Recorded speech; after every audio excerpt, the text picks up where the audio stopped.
Shida yako inakuanga nini? Nani? Hauna hata salamu.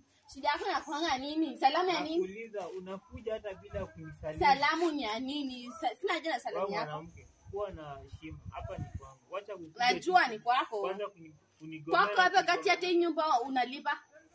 Je, tafuta shamba ujenge kwako kwanza ndio niambie ni kwako muone. Nikuulize. Umetoka huko mosi, pili kuja mpaka hapa. Nielezee ni nini. Kwa nini ulikuwa unaniambia mzangu maneno yako? Shemeji.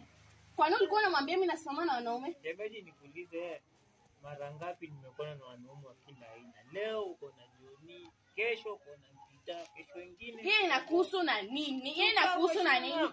Asinimheshimu, nikimheshimu alafu magonjwa. Acha nikwambie, magonjwa yapo mengi.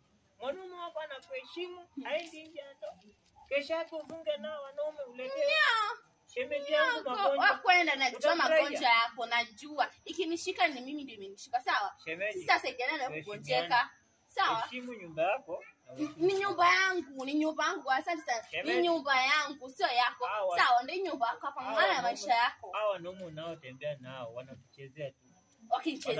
Wakinichezea. Ni mimi ndo nachezea ama nachezea na wewe? Shemeji, nakwambia. Niache. Na ipo siku utajuta. Mtaka mfunguni shati ya iname. Ati? Mtaka mfunguni shati ya iname. Wewe ndo teinama wa kwanza. Wewe ndo teinama wa kwanza, umesikia? Mimi niko na. Unajua kwanza usilete hata niza kupiga sasa hivi.